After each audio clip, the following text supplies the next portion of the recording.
Tiada yang seperti Engkau. Setiap hari ku memuji keajaiban kasih-Mu.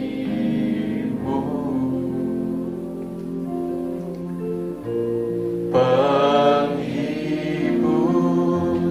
pelindung, menara kekuatan.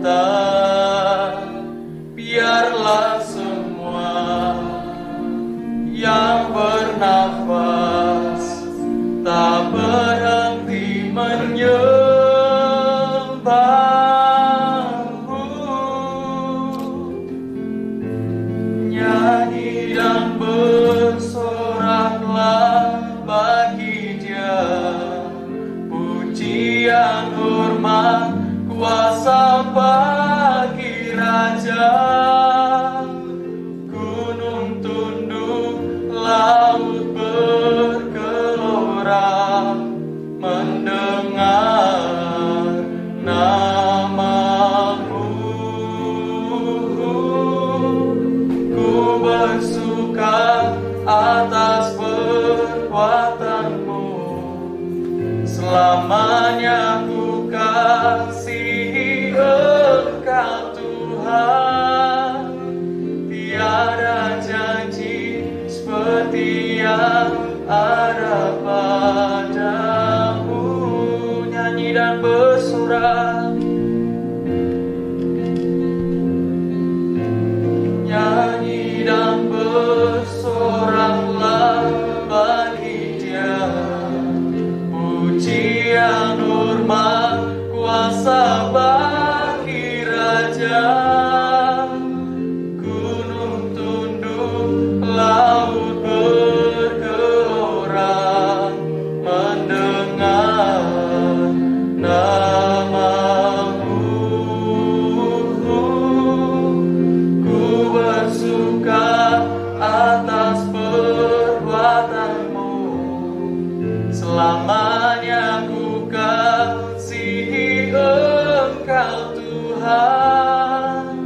Tiada janji seperti yang ada padamu. Tiada janji seperti yang ada padamu. Tiada janji seperti yang ada padamu. Kami bersyukur Tuhan karena kesempatan pada pagi hari ini kami dapat bersama-sama Tuhan untuk memulaikan acara pada pagi hari ini. Tuhan, tolonglah kami, kiranya Engkau yang menyertai kami jalannya seminar pada pagi hari ini, dari awal pertengahan hingga pada akhirnya Bapak. Berkati pemateri yang akan sampaikan Tuhan, kiranya Engkau berkati kami semua, kiranya kami dapat menerima pemahaman yang baru Bapak. Terima kasih Tuhan Yesus, kami serahkan jalannya seminar pada pagi hari ini di dalam nama Yesus Kristus. Haleluya. Amin. Oke.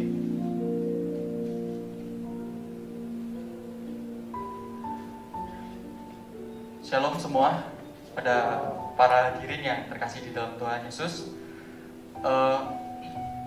Bersyukur karena kita dapat berkumpul pada pagi hari ini secara langsung maupun secara virtual. Dalam kesempatan kali ini, perkenalkan, saya Daud Aribago Satria selaku moderator yang akan memandu jalannya seminar pada pagi hari ini. Seminar pada pagi hari ini mengenai murtad versus jaminan keselamatan yang akan disampaikan oleh pemateri kita, yaitu Pendeta Muda Dr. Diplom Insinyur Gregorius Suwito MTH selaku Ketua SCT Kristus Alpha Omega. Dan dalam seminar ini saya akan berikan ruang untuk Bapak Ibu Saudara, para hadirin baik yang di luar secara online maupun yang di sini untuk memberikan pertanyaan. Oleh sebab itu saya undang pemateri kita, Bapak Pendeta Muda Dr. Diplom Insinyur Gregorius Suwito, MTH, saya persilakan.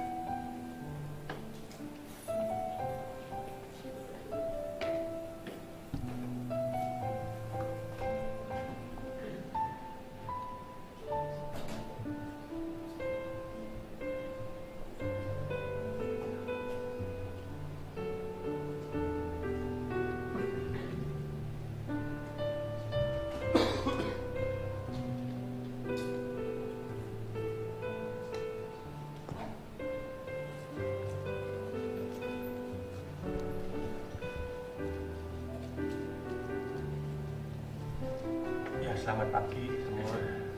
Ini adalah hasil penelitian saya. Jadi saya sebagai seorang ilmuwan berkomitmen penelitian, riset adalah riset, dan riset ini saya buat terlepas dari saya orang Pentakosta karismatik. Jadi seorang ilmuwan harus netral. Pada saat dia menilai, meriset, dia harus meninggalkan semua presuposisinya. Dia harus mendekati Alkitab sebagaimana Tuhan ingin Alkitab itu didekati. Memang saya tidak bisa meninggalkan 100% who am I, siapa saya. Tetapi saya berusaha sedapat mungkin. Saya tidak berdiri sedang membela kelompok Arminian, saya juga tidak sedang berdiri membela kelompok Calvinis. Saya berdiri atas dasar firman Tuhan. Maka dari itu, presentasi saya garis bawahi, saya tidak nanti dalam tanya jawab, saya tidak melayani perdebatan, saudara ya. Jadi Anda bertanya, saya jawab. Saya tidak melayani pertanyaan kedua dari orang yang sama. Gitu. Karena saya akan menghargai doktrin yang Anda pegang dan hargailah juga doktrin yang saya percayai. Oke.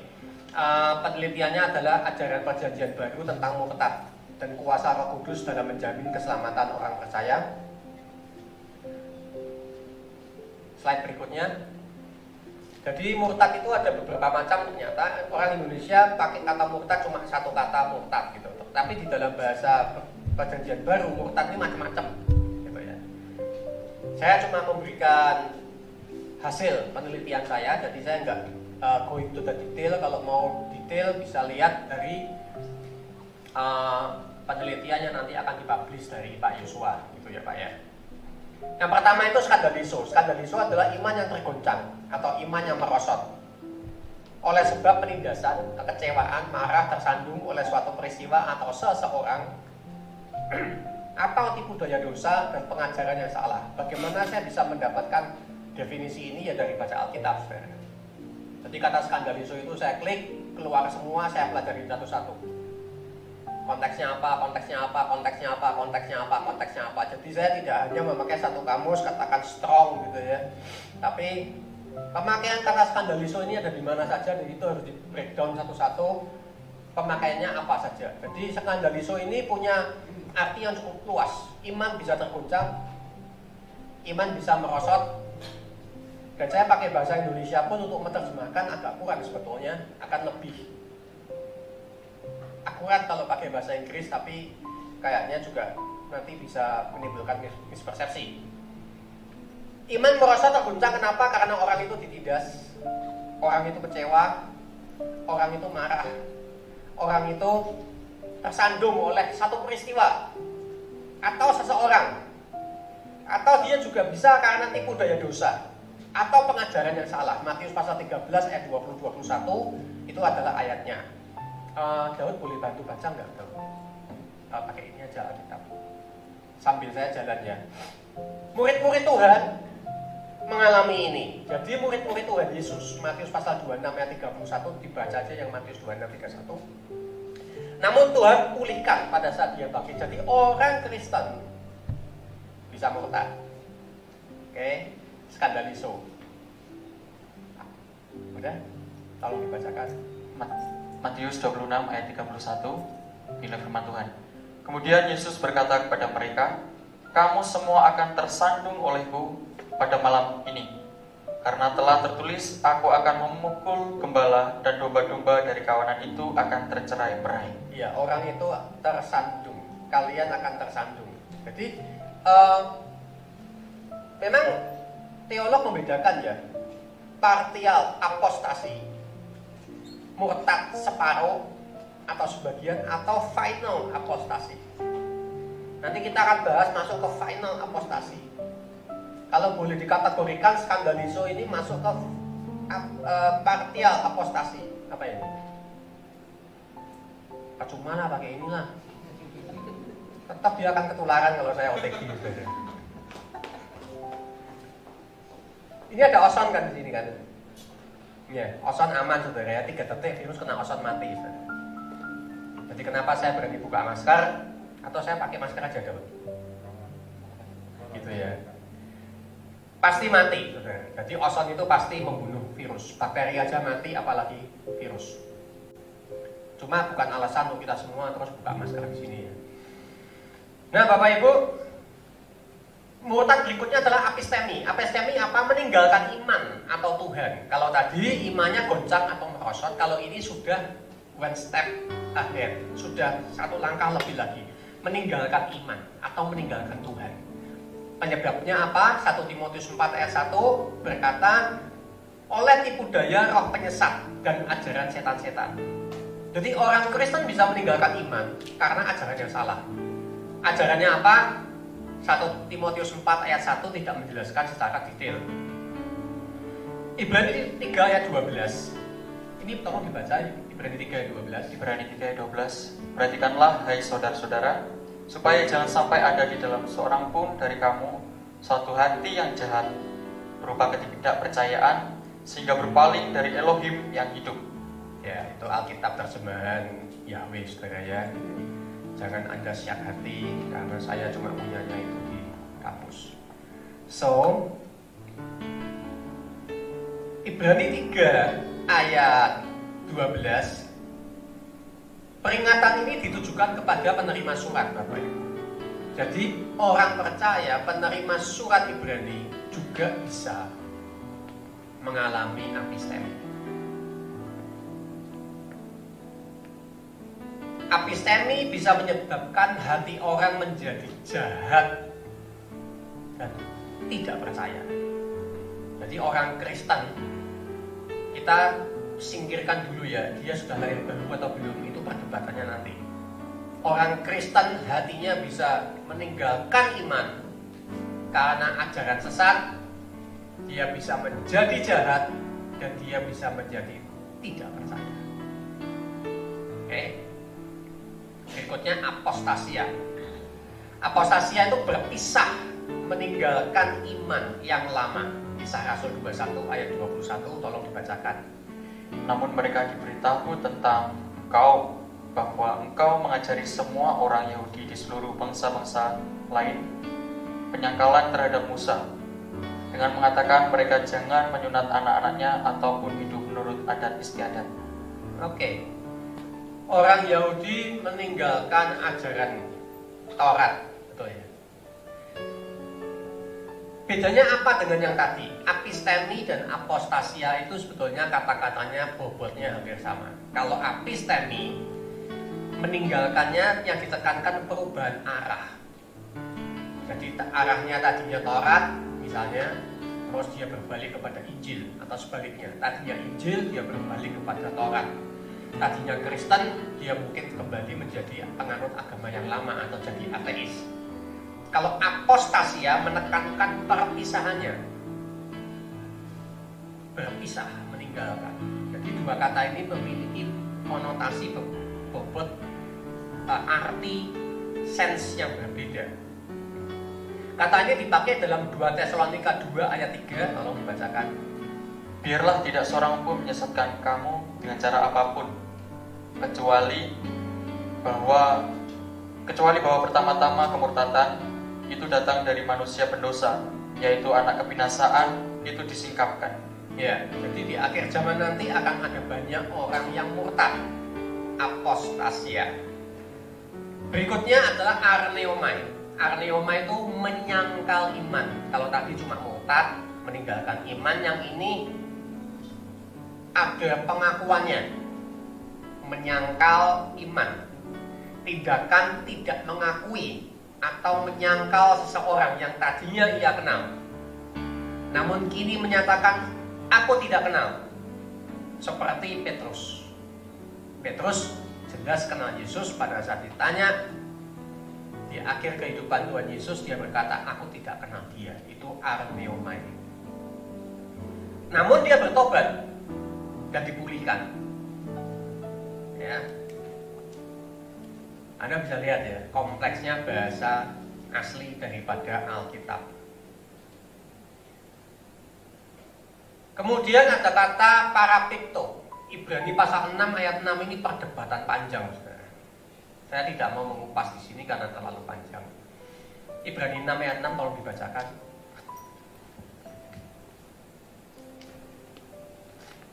Ibrani 6 ayat 6. Lalu ketika murtad memperbarui diri lagi dalam pertobatan dengan menyalibkan kembali putra Elohim, ganti diri mereka dan menghinanya di muka umum. Ya. Ini ayat khas ya. Namun yang murtad lagi tidak mungkin dibaharui sekali lagi sedemikian hingga mereka bertobat, sebab mereka menyalibkan lagi anak Allah bagi diri mereka dan menghinanya di muka umum. Mending kamu pakai X aja. Ini ayat beda banget, saudara. Makanya pusing.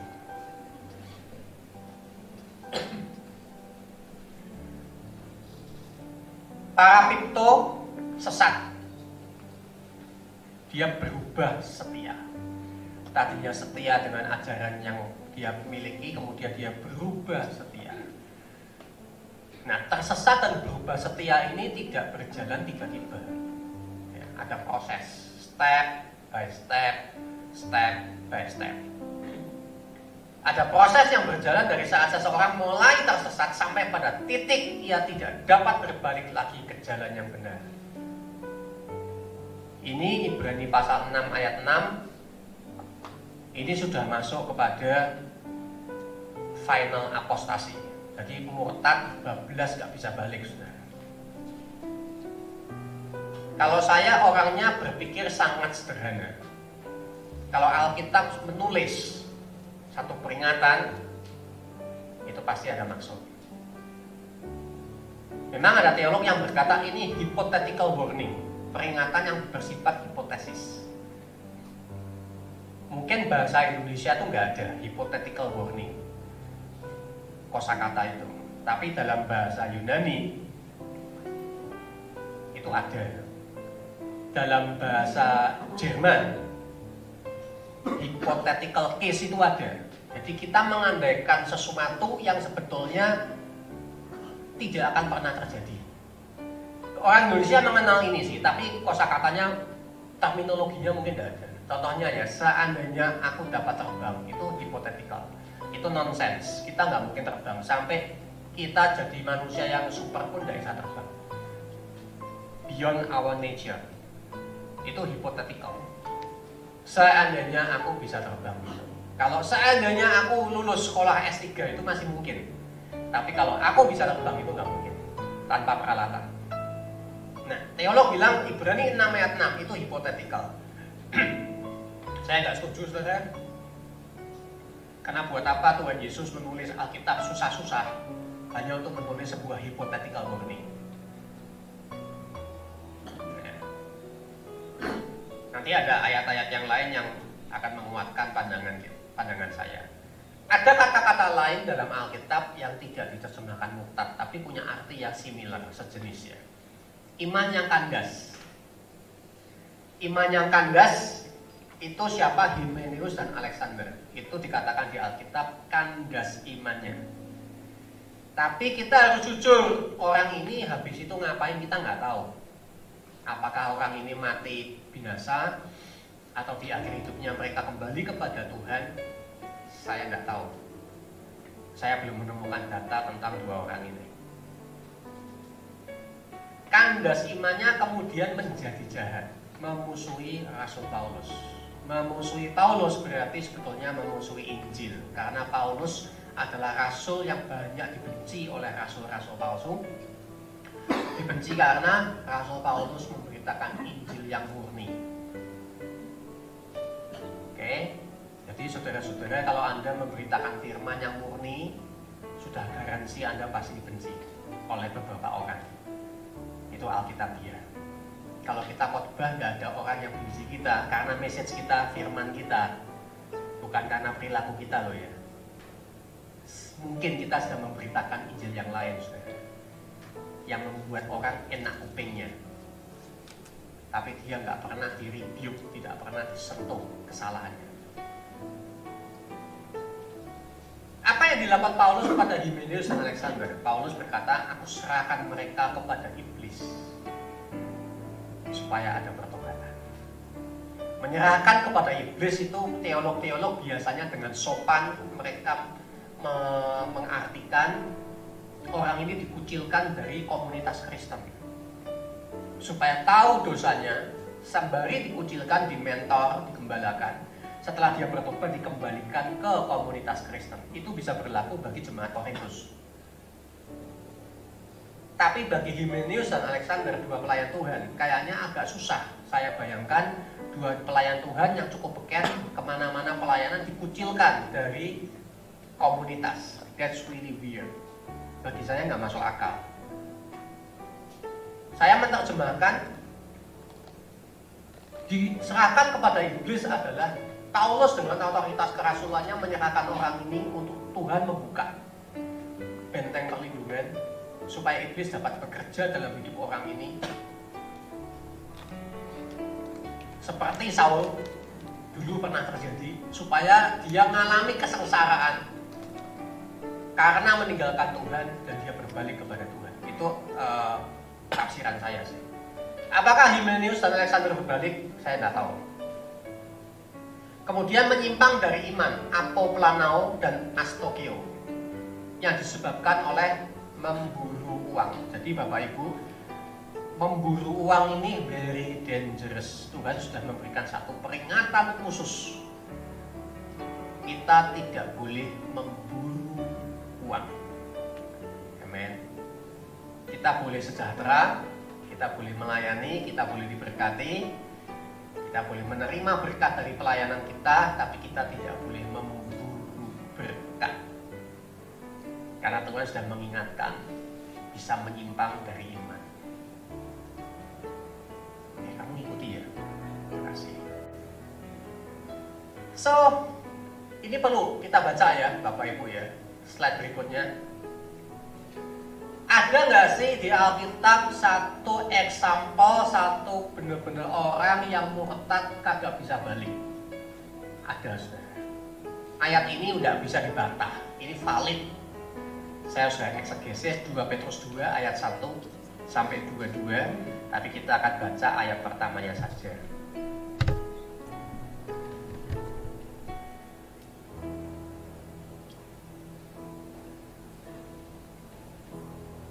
Daud mau baca?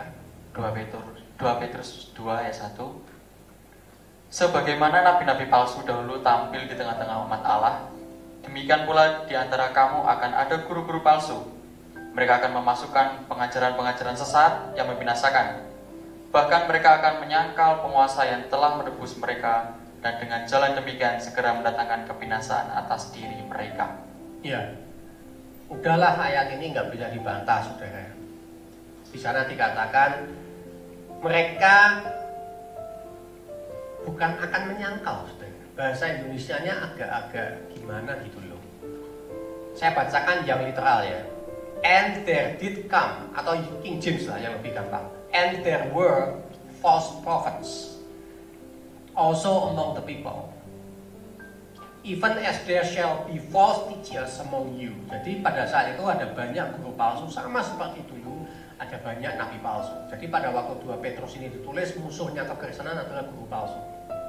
Who, jadi guru palsu ini adalah privily shall bring in damnable heresies. Jadi ini memberikan pengajaran sesat yang membinasakan. Jadi nggak cuma sesat biasa loh. Heresinya itu damnable, membuat orang itu binasa.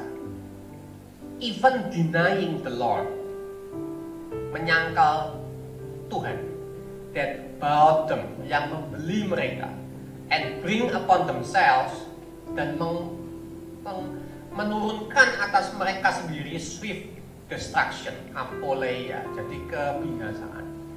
Kata deny di sini arneomai, yang udah kita bahas di sana, dan yang paling menarik adalah kata penguasa itu despoten. Itu dicek di ayat-ayat lain diperuntukkan kepada Yesus.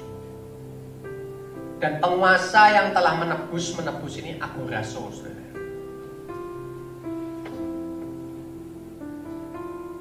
Kata agoraso, mau debat kayak apa, Alkitab membuktikan dalam 1 Korintus pasal 6 ayat 20 dan 1 Korintus 7 ayat 23 itu dipakai untuk Tuhan membeli orang percaya.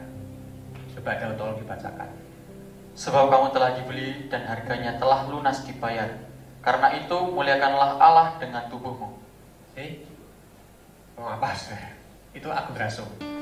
1 Korintus 7 23. Kamu telah dibeli dan harganya telah lunas dibayar.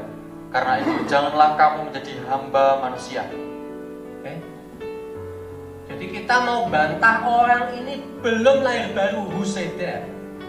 Alkitab jelas berkata orang ini sudah dibeli. Kata agoraso dipakai di tempat lain juga memberikan bobot yang sama. Dia udah dibeli, udah ditebus. Anda yang belajar soteriologi dari Pak Subekti pasti ngerti lah. Kata agoraso ini, agoraso ex agoraso. Bagi saya kata ini tidak terbantahkan, tapi tidak tahu kalau kita masih berkutat untuk mempertahankan doktrin kita bahwa orang yang sudah dibeli tidak mungkin bisa binasa. Ya, silakan. Saya menghargai doktrin yang seperti itu, tapi itu tidak saya percayai. Terus kalau seperti ini, Anda bisa lihat nggak orang Kristen yang murtad itu kayak apa, saudara? Mereka yang dengan sengaja berbuat dosa. Saya punya satu penelitian khusus nabi palsu dan guru palsu. Kalau Tuhan berkenan, saya bisa presentasikan juga. Karena doktrin-doktrin penting yang disputable sangat sering dikocek-kocek sama orang. Kalau kita nggak penelitian sendiri, kita nggak pernah settle, kita nggak pernah yakin 100%. Guru palsu ini jahatnya minta ampun. Dia orang Kristen, dia ngerti firman. Tapi dia dengan sengaja dia mengajarkan yang salah untuk menyesatkan domba-domba Tuhan. Untuk mengambil keuntungan mereka seperti diperas gitu. Dan Tuhan bilang dalam kitab Matius, serigala berbulu domba. Serigala itu binatang yang licik, binatang yang konotasinya adalah terkenal dengan kelicikannya.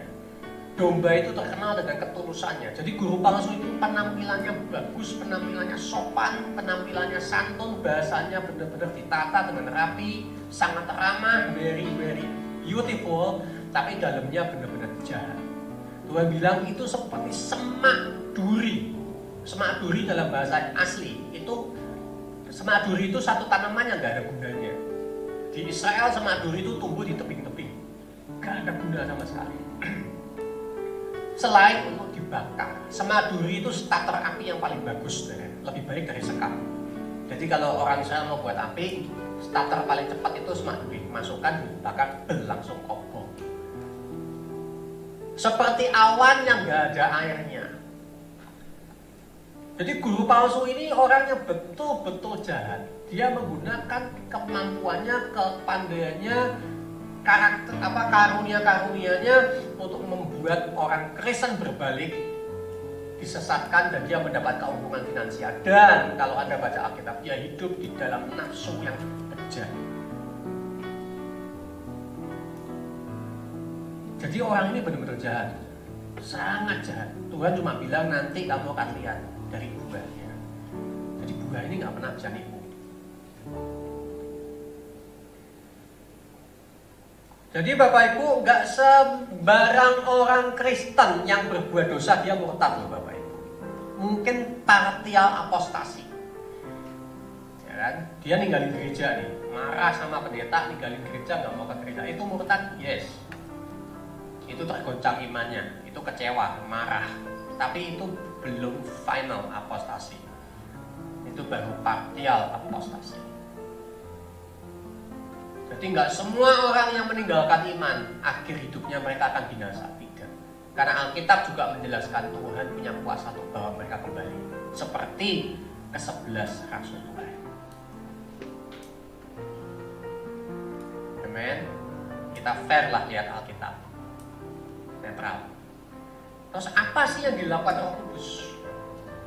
Jaminan keselamatannya gimana? Kalau kita udah percaya Yesus sebagai Tuhan dan Juru Selamat, punya nggak kita jaminan keselamatan? Saya juga sudah penelitian ini, saudara, ada belasan bahkan mungkin puluhan karya Tuhan dalam hidup orang percaya untuk menjamin keselamatannya dia. Kalau Tuhan mengendaki, saya bisa presentasikan juga, saudara. Waktu saya studi itu doktoral saya melihat Tuhan luar biasa, Tuhan. Engkau melakukan segala-galanya, you did the best. Kamu melakukan yang terbaik untuk menjamin keselamatan saya. Setelah saya studi itu, saudara, mata saya semakin terbuka bahwa keselamatan yang saya miliki semata-mata karena kasih karunia.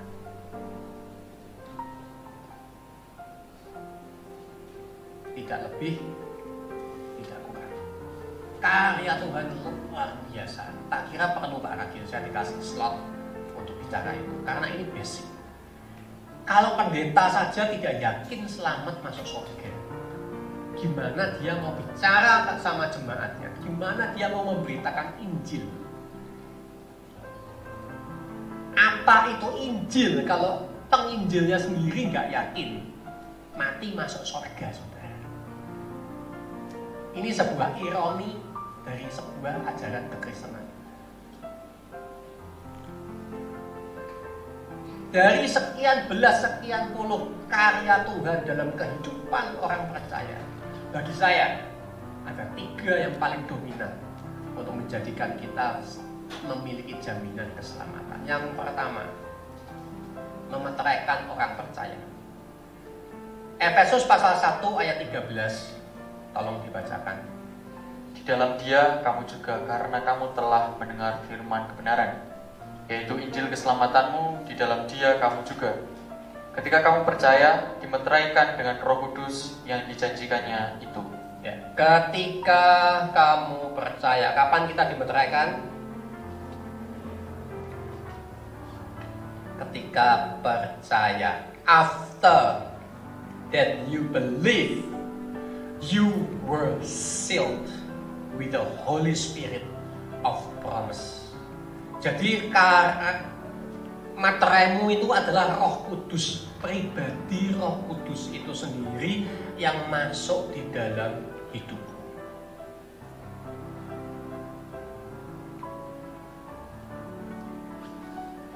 Pada saat engkau percaya, rohmu dihidupkan, itulah manusia barumu, itulah ciptaan barumu, itulah manusia batiniahmu, your inner man. 1 Yohanes 3 ayat 9, yang tidak dapat lagi berbuat dosa karena dia diciptakan dari benih ilahi. Jiwa sama tubuhmu itu buatan papi mami, tabiat dosa. Tapi rohmu itu made by God, perfectly sinless, tidak dapat berbuat dosa. Tapi dia diciptakan baby, masih bayi. Makanya dibilang bayi rohani. Dia harus terus dikasih makan. Paulus pakai terminologi diperbarui setiap hari, dibuat strong, dibuat kuat. Rohmu diperbarui dan Roh Kudus masuk, boom, tinggal di mana? Di rohmu, saudara. Dia tidak tinggal di tubuhmu, dia tidak tinggal di jiwamu, di pikiran, perasaan, kehendak. Dia tinggal di roh. Makanya roh kita adalah titik kontak kita dengan Roh Kudus. Saya mau jelaskan sekali lagi dan sekali lagi dan sekali lagi. Bahasa Indonesianya kurang baik, saudara. Ayat 14 dikatakan, bahasa Indonesia, Roh Kudus itu adalah jaminan bagi kita sampai kita memperoleh seluruhnya. Itu betul. Yaitu penebusan yang menjadikan kita milik Allah. Jadi kita memperoleh seluruhnya, yaitu penebusan ini salah terjemahan. Yang benar itu begini, which is the earnest of our inheritance. Dia adalah jaminan, down payment of our inheritance, dari warisan milik kita. Jadi Bapak Ibu, Anda nanti kalau mati, Anda akan mendapat kerajaan surga. Itulah warisan. Saya sudah studi Bapak Ibu. Warisan kita itu kerajaan surga. Anda sudah miliki sekarang? Sudah. Tapi belum sepenuhnya.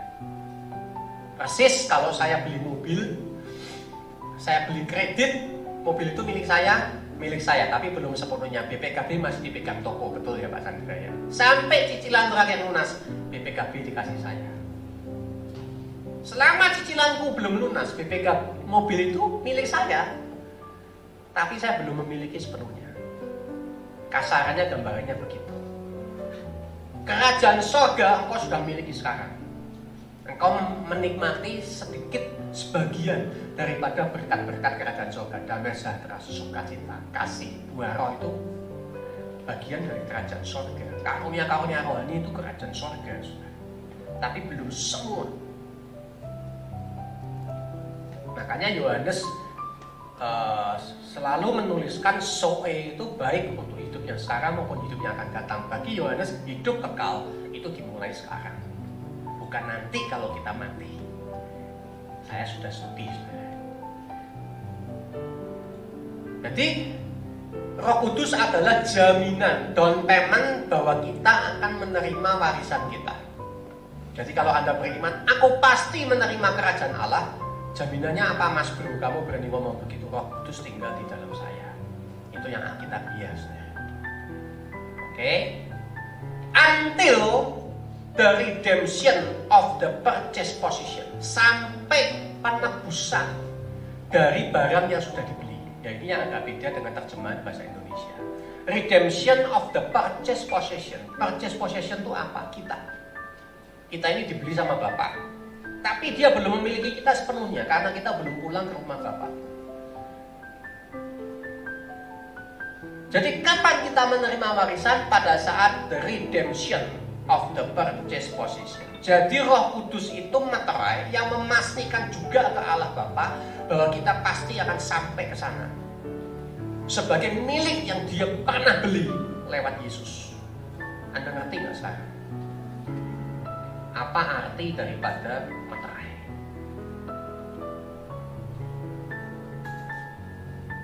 Satu aspek ini saja menyadarkan saya banget bahwa keselamatan adalah kasih karunia. Makanya Alkitab bilang Roh Kudus itu adalah Parakletos. Dia yang berjalan beriringan alongside with. Kemana kita pergi dia jalan terus beserta kita.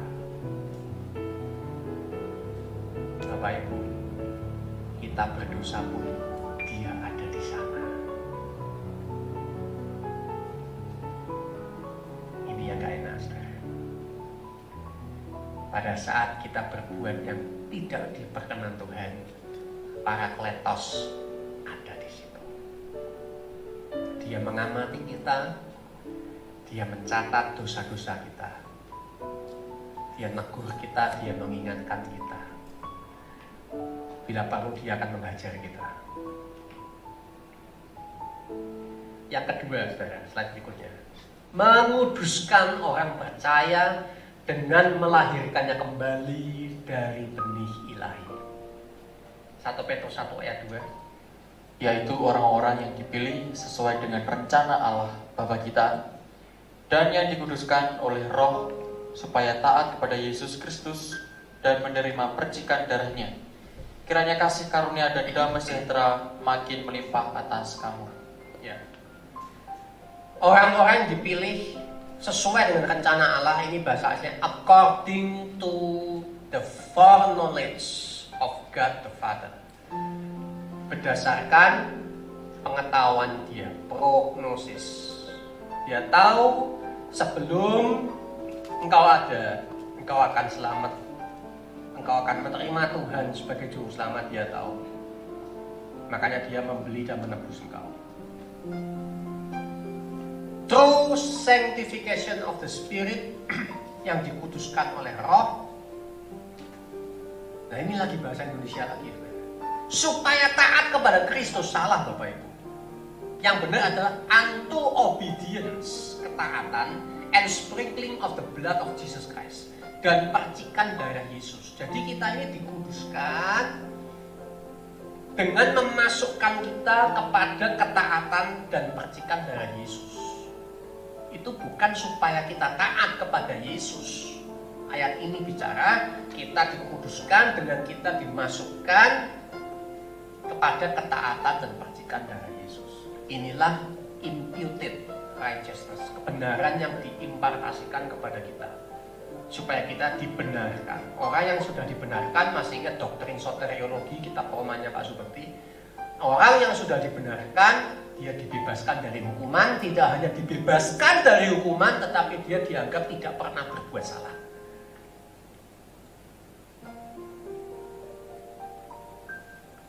Ini beda banget kayak orang keluar dari penjara, saudara. Sekali keluar dari penjara, orang akan memo, residivis. Dia udah pernah. Katanya konon, katanya akan susah untuk mendapat surat kelakuan baik. Katanya, saya nggak tahu sih. Tapi pandangan Tuhan beda. Orang yang udah diimpartasikan kebenaran Tuhan, dia benar-benar di mata Tuhan seperti tidak pernah berbuat salah.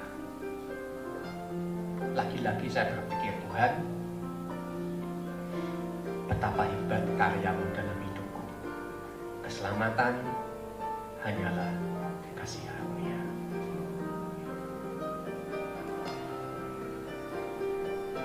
Benih ilahi, lagi-lagi benih ilahi, saudara.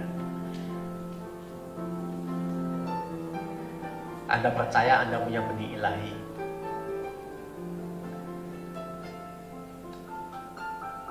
Benih ilahi ini membuat Anda tidak dapat berbuat dosa. Kalau Anda nuruti benih ilahi itu, your inner man. Dalam kitab Petrus dikatakan kita diciptakan dengan kodrat ilahi, supaya kita tidak hanyut oleh hawa nafsu dunia yang membinasakan. Supaya kamu mengambil bagian dalam kodrat ilahi dan luput dari hawa nafsu dunia yang membinasakan dunia. Bapak, Ibu, dan saya bisa menang terhadap hawa nafsu dunia kalau kita mengembangkan kodrat ilahi kita, divine nature. Amen. Yang ketiga, belum, slide berikutnya, menguduskan orang percaya dengan melahirkan kembali dengan benih ilahi. Roh Kudus membantu orang percaya dalam proses pengudusan yang berjalan terus-menerus sampai selesai. Bapak Ibu, setelah Anda lahir baru, itu possessional sanctification, Anda dikuduskan secara posisi. Setelah Bapak Ibu dan saya lahir baru, setiap hari kita hidup di dalam kekudusan, itu progressive sanctification. Progressive sanctification membutuhkan kehendak kita. Kita harus mau menguduskan diri kita sendiri. Alkitab dengan jelas berkata, kamu harus menguduskan dirimu. Tetapi itu juga karya Roh Kudus. Ibrani 2 ayat 11 tolong. Sebab Ia yang menguduskan dan mereka yang dikuduskan, mereka semua berasal dari satu. Itulah sebabnya Ia tidak malu menyebut mereka saudara. Ya, Dia yang menguduskan dan Dia yang dikuduskan. Tensesnya terus-menerus, saudara. Continuing. Yang ketiga, supaya apa? Mengubah kita menjadi serupa seperti Kristus. 2 Korintus 3 ayat 18.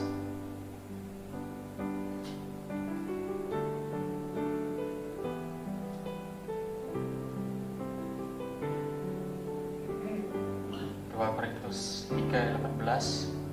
Dan kita semua mencerminkan kemuliaan Tuhan dengan muka yang tidak berselubung.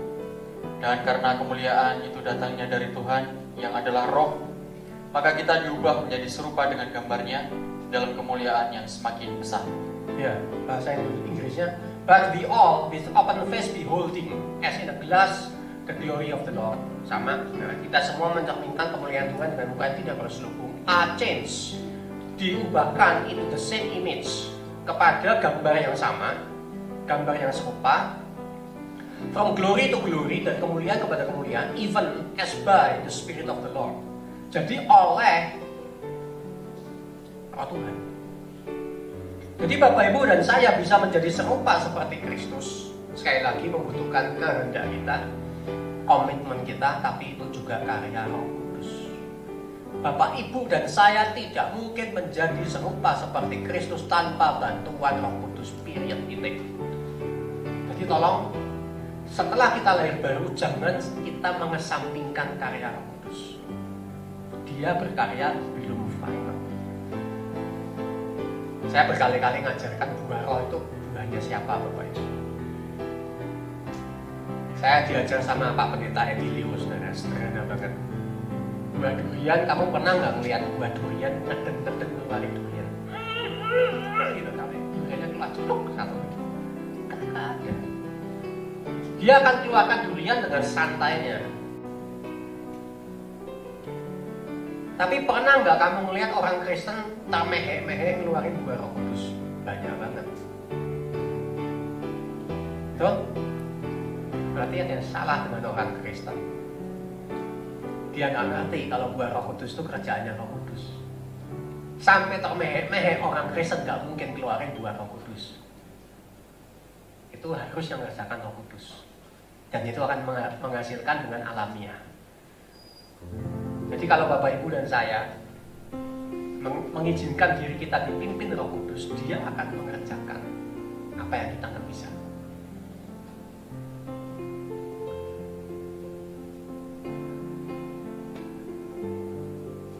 Sudah pasti Bapak Ibu, buah roh itu manusia nggak bisa. Kasih, sukacita, damai sejahtera, kelemah lembutan, ya kan? Kemurahan hati atau whatever lah, saya lupa, penguasaan diri. Itu sebetulnya semua kualitasnya kualitas ilahi, saudara. Kasih ilahi, sukacita ilahi, damai sejahtera ilahi, penguasaan diri ilahi. Mana bisa kita? Manusia bisa, tapi grade-nya human. Mutunya mutu manusia, mutunya rendah. Tapi kalau yang disebut buah roh itu mutunya ilahi, saudara. Kita pasti nggak bisa. Anda dan saya mengasihi musuh yang menyakiti hati kita aja kita termehek-mehek, betul nggak nih? Sakitnya di sini, melepasin susah minta ampun, wajah gondok berkali-kali, betul nggak nih? Karena kita nggak pakai Roh Kudus. Di sini saya mulai melihat Tuhan luar biasa. Engkau nggak cuma nyelamatin aku Tuhan, Engkau nggak cuma jagain aku, memelihara aku, tapi Engkau mengerjakan satu karya dalam hidupku dan hidup orang percaya yang lain untuk menjadikan aku semakin serupa seperti Kristus. Bapak Ibu, kalau Anda dan saya serupa seperti Kristus, tidak mungkin bisa mengetahui.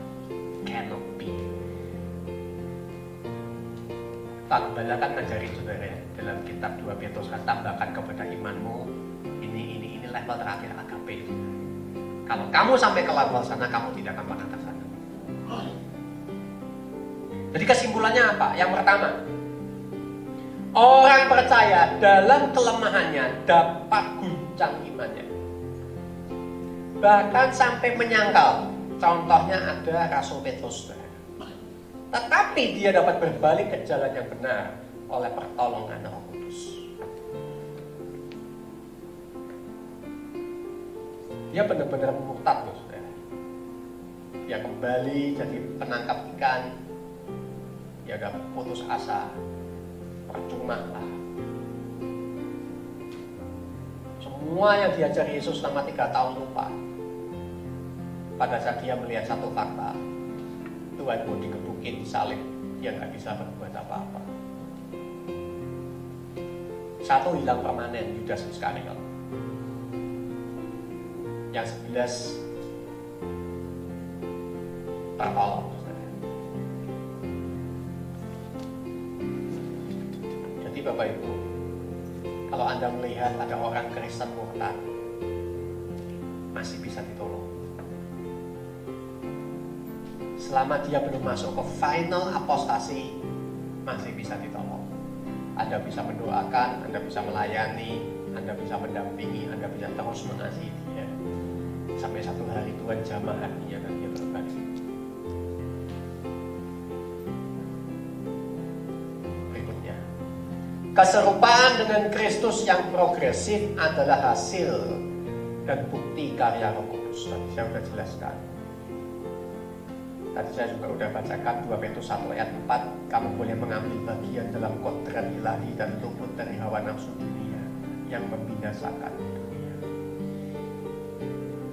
Ingat ya adik-adik, orang murtad melenceng itu nggak langsung 90 derajat, 45 derajat. Starting pointnya 1 derajat. Saya kemarin ngomong sama siapa ya? Oh iya, sama salah satu alumni yang mau sekolah luar negeri. Saya bilang, tolong jaga hatimu baik-baik. Satu nilai saja kamu pegang yang bukan nilainya dari Tuhan, itu cukup untuk membawa kamu melenceng jauh dari Tuhan. Mungkin kamu masih Kristen, tapi apa yang kamu percaya sudah berbeda dengan apa yang kamu percaya sekarang. Just cukup satu nilai saja, itu sudah cukup. Tuhan sudah ngomong satu dosa mengkamili seluruh adonan. Makanya Bapak Ibu, kita harus hati-hati. Nilai kita, semua nilai kehidupan kita, semua aspek pekerjaan, hubungan, keluarga, kehidupan seksual kita, kehidupan pertemanan kita, pelayanan kita, nilainya itu harus Alkitab. Kalau kita battling, setiap hari kita bertempur antara nilai kita dengan nilai Alkitab. Never ending battle, pertempuran tiada akhir. Tapi kalau kita sudah sengaja mengadopsi satu nilai yang kita tahu itu bukan dari Tuhan, dengan sengaja, willfully, benar-benar dengan kehendak penuh kita adopsi, kita masukkan, sangat berbahaya. Dari satu dia akan berkembang, dia akan berkembang, dia akan berkembang. Itulah kenapa orang bisa menjadi Kristen liberal. Pasti dari satu poin, dia tidak percaya Alkitab. Just one single verse, satu ayat. Tapi itu sudah cukup untuk dia dibawa ke ayat-ayat berikutnya, dia nggak percaya. Dan dia mulai mengadopsi nilai-nilai dunia. Gak kerasa saudara, sampai satu titik dia akan berkata, Yesus bukan Tuhan. Tuhan ada di mana-mana. Semua orang tanpa menjadi Kristen bisa menjadi anak Tuhan. Starting pointnya kok bisa bablas kayak gitu, belandang dari mana saudara? Karena ada satu nilai yang bukan firman Tuhan diizinkan angkrem di hatinya dia. Yang jelas. Makanya Paulus bilang kodrat ilahi itu penting. Kodrat ilahi itu manusia baru kita. Manifestasinya apa? Manifestasinya adalah nilai-nilai. Dia bergerak berdasarkan nilai.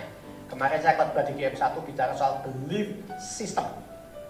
Kalau belief system kita sudah tidak Alkitab, ya belief system itu ada di roh kita.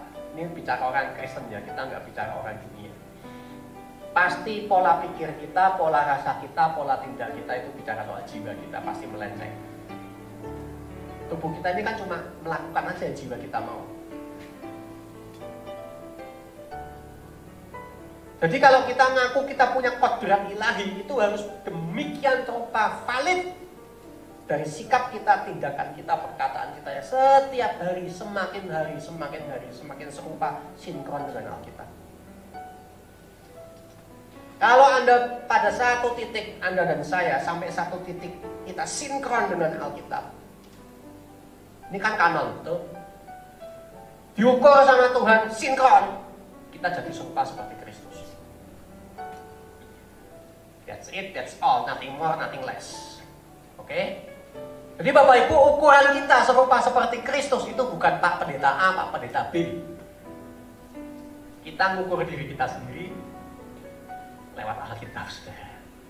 Kalau hati nurani kita jujur, kita akan berkata, aku masih ketinggalan jauh, far beyond. Kalau semua orang Kristen ngerti ini, Bapak Ibu, kita akan semakin hari semakin dibaharui, semakin serupa seperti Kristus. Kesimpulan berikutnya tadi sudah saya jelaskan. Setiap orang yang lahir dari... Enggak ya waktuku ya. Oke, langsung cabut.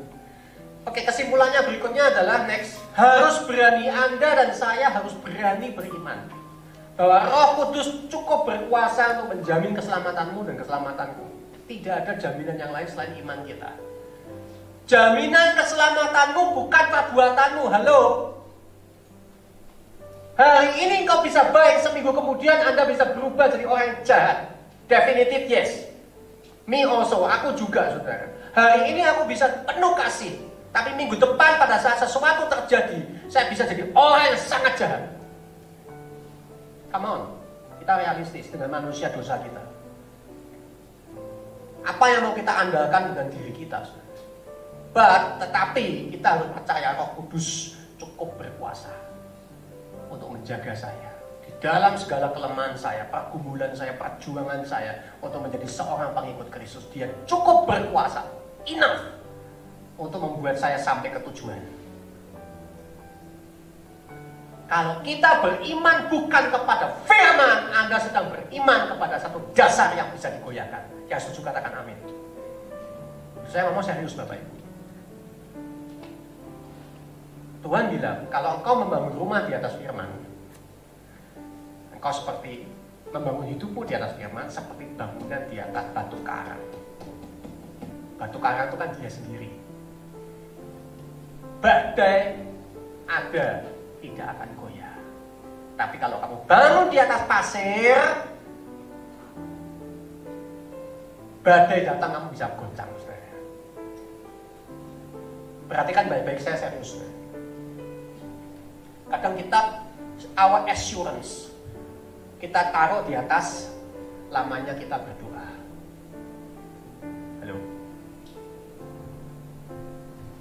Assurance kita, keyakinan kita bahwa saya aman, kita taruh di atas berapa banyak saya baca Alkitab hari ini dan sepanjang hidupku.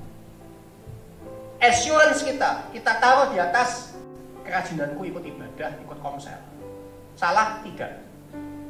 Saya punya konsep, semua disiplin rohani itu sangat perlu. Tanpa disiplin rohani kita nggak mungkin jadi orang rohani. Halo. Simpel. Tapi kalau assurance kita itu disiplin rohani, kita bahaya, saudara. Ini dasar yang rapuh, saudara. Assurance-mu harus Alkitab. Di atas Alkitab ini kau bangun disiplin rohani. Engkau rajin berdoa, rajin baca Alkitab, rajin komsel, rajin pelayanan di atas firman. Ini unshakable, dasar yang teguh. Kenapa pendeta bisa goyah? Karena dia bangun keyakinannya mungkin di atas kemapanannya. Aku udah mapan, pelayananku udah baik, income regularly 20 juta masuk kantong. Maka istirahatlah jiwamu. Your rest beneran, saudara. God bless. Tapi Paulus, kalau Anda baca kehidupan Paulus, dia nggak pernah settle di atas hal-hal yang lahiriah. Dia nggak pernah settle dengan segala yang dia miliki di masa lalu sebagai orang Farisi top number one. Dia bahkan tidak pernah settle pada saat dia dibawa ke surga melihat langit yang ketiga. Banyak teolog bilang itu adalah Paulus sendiri. Tapi dia bilang, aku pernah mengenal seorang Kristen. Dia nggak mau ngaku, saudara. Karena dia tahu imanku nggak boleh ditaruh di atas pengalaman rohaniku. Imanku harus ditaruh di atas firman. Dia bilang kepada murid-muridnya, di atas firman ini kamu boleh membangun. Tidak boleh orang lain membangun di atas dasar yang lain. Bangunlah di atas dasar firman. That's it. That's all. Juga bukan di atas karunia rohani, saudara. Kamu mungkin satu hari dikasih karunia sama Tuhan. Karunia kesembuhan amazing. Itu bukan jaminan. Paham? Ini saya ngomong gini tidak kayak orang karismatik, saudara. Harus berani beriman sama Roh Kudus. Tapi saudara, Allah tidak dapat menyelamatkan orang yang murtad, yang dengan penuh kesadaran memilih jalan yang sesat dan dia nggak mau balik. Tuhan tidak bisa menyelamatkan. Pak, Anda bisa ngomong gitu, alasanmu apa? So, langsung slide yang paling terakhir. Jika Allah tetap menyelamatkan mereka yang tidak bertobat, ini menciderai ketetapannya untuk mengganjar semua orang sesuai perbuatannya. Halo? Betul? Ia akan menyangkal karakternya sendiri bahwa aku adalah Allah yang adil. Yang mana tidak mungkin dia lakukan. Seringkali kita melihat Allah itu kasih. Come on, ini anak Allah. Ini kan anaknya Tuhan. Dia udah melenceng, udah jauh. Tuhan udah mengasihi dia, harganya udah dibeli lunas, dibayar. Pasti dia akan diselamatkan. Kalau Tuhan masih menyelamatkan orang yang masih berbuat jahat seperti Nabi palsu tadi, dengan sengaja, bahkan kalau Anda baca kitab Ibrani, dia ngomong announce di depan publik. Darah Yesus itu najis. Levitical unclean. Jadi dia bilang dia menganggap darah anak domba Allah sebagai sesuatu yang najis, itu artinya Levitical unclean. Tidak layak dikorbankan di atas mezbah. Domba kambing itu lebih layak dikorbankan daripada darah Yesus. Gila nggak? Ini orang yang pernah ditebus sama darah Yesus. Sampai satu titik dia murtad bilang, lebih baik gua korbankan kambing, gua korbankan domba, gua korbankan lembu. Ini lebih layak, lebih efektif, lebih kudus daripada darah anak domba Allah. Orang kayak gini masih diselamatkan sama Tuhan, berarti Tuhan menyangkal keadilannya dia. Cannot. Allah kasih, Allah adil. Oleh karena kamu berdosa, kamu begitu jahat, aku korbankan hidupmu buat kamu. Now, setelah dikorbankan dan diterima, dia menolak. I don't need you. Boom, pergi sana. Allah masih kasih, masih juga. Tapi apa yang masih dia bisa berikan?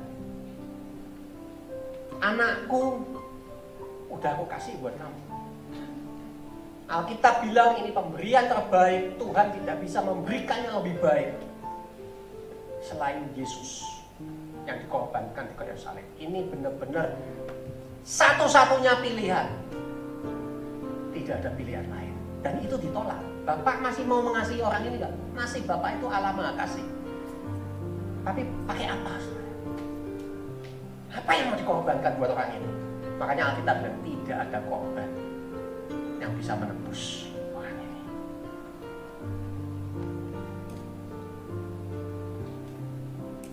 Amin, saudara.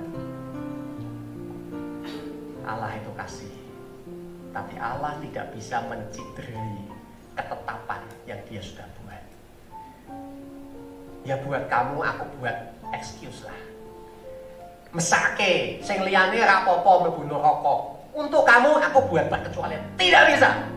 Alkitab ngomong, aku tidak mungkin menyangkal diriku sendiri. Anda dan saya bisa melakukan itu, tapi Tuhan nggak bisa. Jadi jelas, Bapak Ibu, ada pertanyaan? Oke, dipersilakan untuk Bapak Ibu Saudara untuk mengajukan pertanyaan.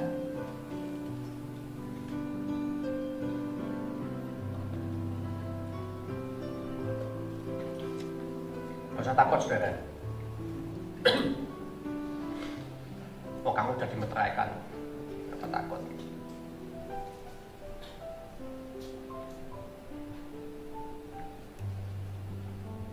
Yang secara live mungkin ada pertanyaan di kolom komentar. Dan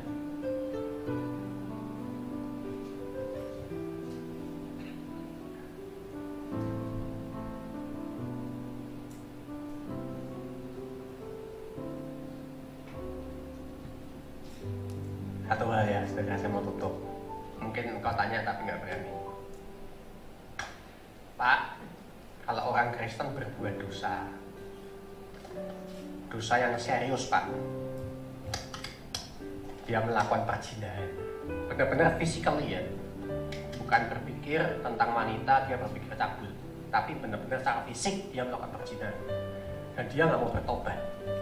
Kira-kira masuk surga apa masuk neraka? Halo Bapak Ibu, bisa jawab nggak?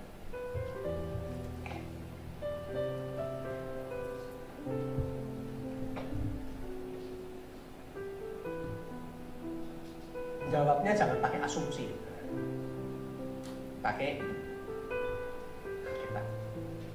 Bahaya kalau kita jawab pakai asumsi.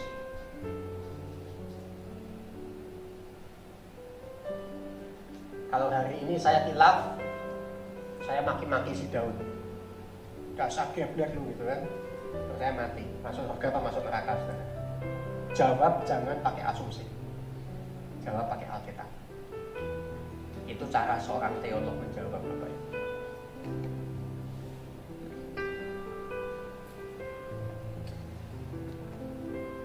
Ingat baik-baik saudara, Tuhan mendisiplin kita, Tuhan menyesah anak-anaknya.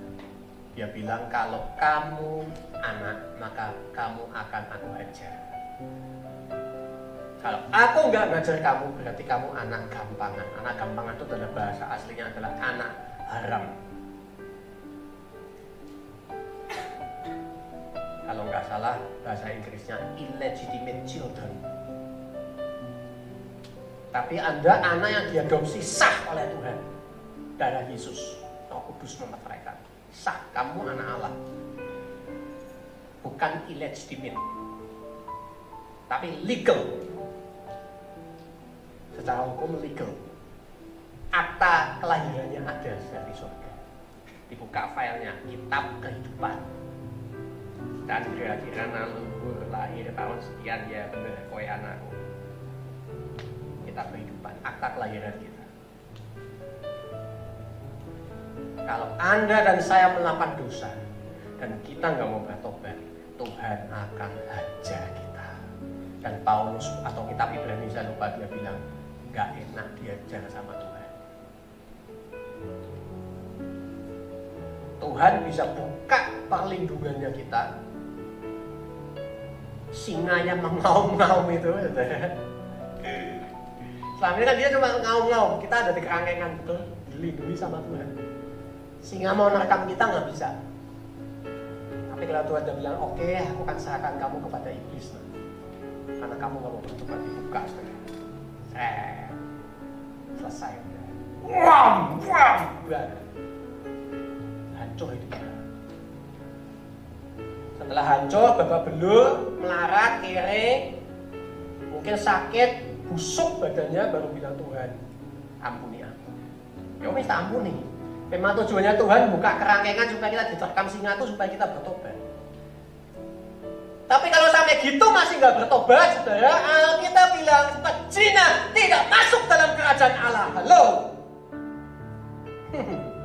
I'm sorry. Alkitab udah ngomong jelas, saudara. Kita baca sesuai dengan firman Anda. Pencuri, pembunuh, pezina, and so on, tidak mendapat bagian dalam kerajaan Allah. Tuhan tidak mungkin menjilat perkataannya sendiri. Tapi Tuhan sayang sama kita. Supaya kita jangan sampai kita jangan masuk kerajaan Allah, Dia akan hajar kita. Sampai kita tobat, ampun. Makanya kita nanti kalau pelayanan sudah ada jemaat yang hidup dalam dosa, rusak hidupnya, meninggalkan gereja, menghujat Tuhan. Idealnya Bapak Ibu, kita nggak boleh ngutukin dia, tapi sebagai hamba Tuhan kita harus tetap melayani dia sesuai kapasitas kita, karena Tuhan masih berikan kesempatan kepada dia untuk bertobat. Tuhan sayang dia, karena harganya baru lunas dibayar. Tapi kalau dia willfully, dia dengan segenap hati terus mengeraskan hati, Tuhan sudah kasih satu example. Firaun dikeraskan sekalian sama Tuhan. Tuhan kan proginosko, dia tahu lu nggak mau bertobat, sekalian deh sikat kerak, jadikan alat murka sekalian. Kalau Firaun tidak dikeraskan hatinya, tidak ada mukjizat. Mereka mati di telan Laut Merah. Nggak ada cerita.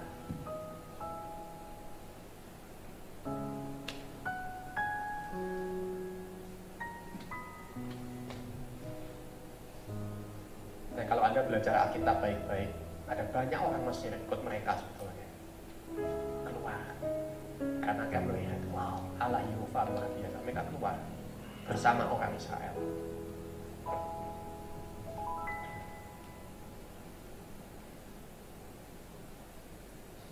Paham Bapak Ibu? Jadi konsep doktrin keselamatanmu firm ya, jelas, mantap, settle. Satu hari Anda mungkinlah pelakunya. Jangan khawatir untuk berbalik kepada Tuhan. Pak, dasar Alkitabnya apa? Anak yang hilang. Dia makan makanan babi. Itu aja nggak dikasih. Itu kata-kata itu perumpamaan yang dalam. Babi itu binatang kotor, binatang najis. Sedemikian najisnya Bapak Ibu pada waktu legion diusir sama Yesus, betul legionnya. Dia bilang, jangan dong kita ditaruhkan ke jurang maut, gak level gitu, jahatnya juga gak segitu. Dari sekian binatang dia milih apa? Kok gak kambing? Kok gak kebo? Kok gak anjing? Kok gak ulet? Kok enggak burung Raja Wali? Kan keren kan? Tuhan, kami burung Raja Wali. Yoyes, keren gitu. Wah, terbang. Babi. Ngono babi bawanya kene lho itu. Karena apa? Sedulur. Bagi orang sana, babi itu najis. Unclean. Dan setan tahu. Sesama najis kumpul masih punya ya. Jadi dia kalau dibuang ya aku kesana aja lah. Waduh baik. Nah si anak hilang ini mau makan makanannya babi aja nggak dikasih. Sebetulnya dari bahasa Alkitab adalah kamu itu betul-betul lebih jelek dari babi. Bukan Alkitab ngomong babi kembali kepada kubangannya, anjing kembali kepada hutan.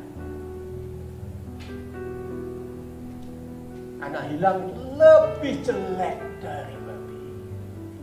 Tapi waktu dia pulang, bapaknya berikan penerimaan tidak bersyarat. Setelah diterima tidak bersyarat, anak ini kembali dipulihkan gambar diri. Dan saya percaya endingnya dia kerja bareng kokonya, bekerja di ladang bapaknya. Dia diterima, dia dikasih, dia beranak cucu dan bertambah banyak. Tapi itu bukan license, izin untuk kita berbuat dosa. Kita Roma bilang kemerdekaan kita bukanlah izin untuk berbuat dosa. Jadi doktrin Kristen kita mantap ya, saudara-saudara ya. Anda tahu sekarang positioningnya di mana? Orang yang sudah diselamatkan hidup kudus bukan pilihan.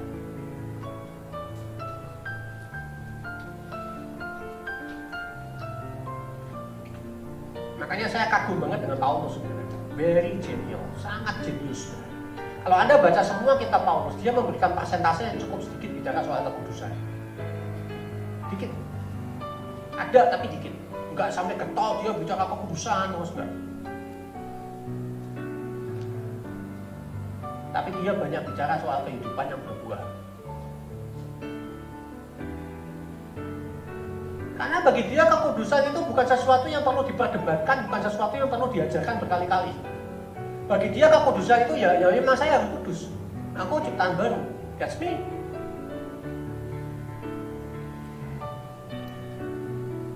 Sekarang bagiku adalah hidup memberi buah. Ingat baik-baik Bapak Ibu, saudara-saudara, kalau kita tidak kudus, tidak mungkin kita berbuah. Jadi kalau Paulus selalu berkata soal kehidupan yang berbuah, secara otomatis dia sebetulnya sedang meletakkan dasar doktrinalnya dia di bawah dasar doktrinal kekudusan. Automatically. Buah roh tidak mungkin keluar kalau Anda dan saya masih bergelimpangan di dalam dosa. Cannot. Impossible. Keserupaan dengan Kristus gak mungkin keluar pada saat kita masih hidup dalam dosa. Bisa sih pura-pura, pretend to be.